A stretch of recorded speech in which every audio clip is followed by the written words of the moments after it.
Have you ever seen a man burned to death? I have. I'm not sure if this should come under old world stories or a writer's life, but it does hark back to old practices which are no longer allowed. Not that they were allowed back then, but that's a different story. It's just, I suppose, authorities are no longer allowed to turn a blind eye. I eventually thought it represented a time in our history where a minority took justice into their own hands, so old world stories will do. I have also debated whether or not to tell it, as for some it may be too shockingly brutal, so one thing I will say is, if you are of a sensitive disposition, I'd stop the video here. Growing up in Nigeria was a multitude of experiences. It wasn't just school and family, but so much more. It was an adventure. The superstitions, interwoven with the various tribes, with their own folklores, myths and traditions, were enchanting.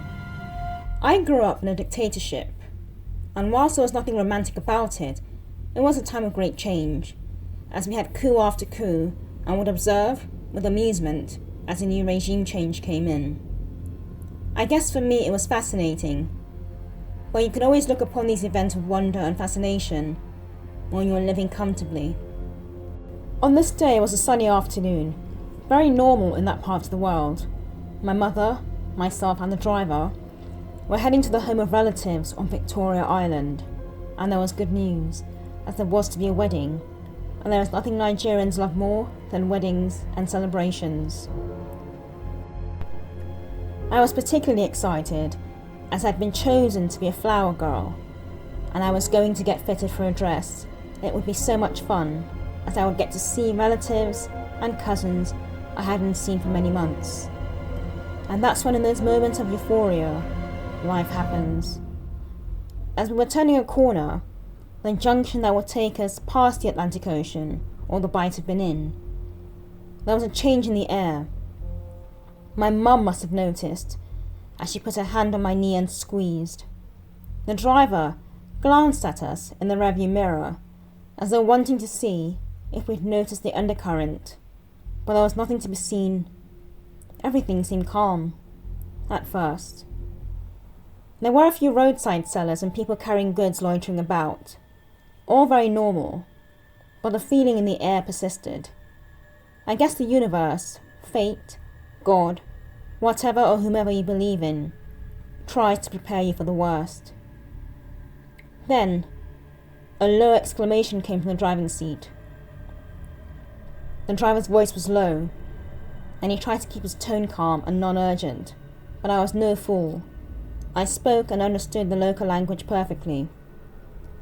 "What is happening?" he muttered in Yoruba. He told my mother to look up ahead once again very calmly. A small crowd was gathered. At first glance, it looked like just a gathering. But as we looked closer, the car still moving, we realized there was a crowd surrounding one person, and that person was not being let go. I instantly knew what was going on. I wasn't so naive, or young, that I didn't realize he had angered the crowd. This was mob mentality in action, and we were about to witness it firsthand. We scanned the horizon for a police officer, but there was no one who could stop the man being punished. Back then, the justice was rather archaic. A life for a life, an eye for an eye. But as we were about to learn, that day, the scales of justice were not to be in his favour. "What do you think he has done?" my mother asked. "Probably stolen," the driver responded. "What will they do with him?" The driver paused, as though carefully contemplating his answer. "The closest police station is about 3 miles away. I doubt they will walk that distance in this heat." I felt the terror rise in my mother. She wasn't one for violence. "So they're going to beat him up?" The driver nodded, slowly, as though he hoped for such an outcome. My mother, bless her, did try to cover my eyes, but she has the smallest, daintiest hands, and I was not about to be denied the chance to witness this. The young man seemed resigned to his fate, as though he knew what was coming. A few drivers passing by had slowed in horror, and were calling out to them to stop. But no one was going to take on an angry mob. The tyres were tossed around him with athletic efficiency, and from quite an impressive distance. The baying mob had him surrounded. A few cars joined us in the middle of the road. What happened next took mere seconds, and no one was prepared. Someone was frantically pouring a liquid around the tyres. The crowd suddenly stood back with shrieks, and the pyre burst into flames. My mum was always fairly delicate, bless her, but I expected some fortitude from the driver. But he started yelling, as though the flames would hear him and put themselves out. The young man was oddly silent, no screams or shrieks or yells. It was quietly dignified.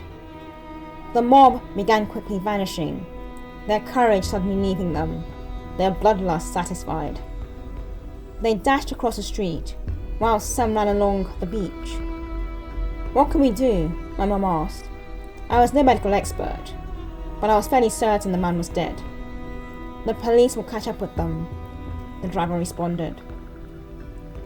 "Call it what you want. Divine intervention. My family are fairly religious, but the heavens opened up, and the rain began to fall. It was torrential." My mum seemed almost grateful, but I didn't see the point. The man would be truly dead. He was past saving. As the rain doused the flames, the driver shakily drove off. He and my mother spoke in low tones, as though it would soften the blow of what we'd just witnessed. My mother was shaken. However, I was more concerned with the facts and what the case against the man was. He had been burned for theft, but wasn't that a bit of an overzealous response? What had caused him to steal in the first place? Poverty? Desperation? I guess it was in this period I learned to look at facts and not respond emotionally to events. The crowd had been fueled by their own anger, and more importantly, they had fed off the energy of the group. The police had been called from one of the office buildings nearby, but we knew it would be too little too late. The mob would have known they had minutes before help arrived, hence their speed and efficiency. You'd need a battalion to stop an angry mob, and none of the locals around at the time were willing to risk life and limb. We never quite understood what made this system acceptable in the eyes of a very small minority of people. Was it tribal? We are a deeply tribal country after all. Or was there some darker reason behind it? My grandfather's explanation was simple. It wasn't tribal or fueled by some misplaced sense of justice. They were simply criminals, taking the cues from the bloody regime changes. After all, if the people in power could get away with assassinating their enemies under false pretenses, then why couldn't they? The event made the news, and we watched it that night. You'll be relieved to know that was the first and last time I witnessed anything that macabre.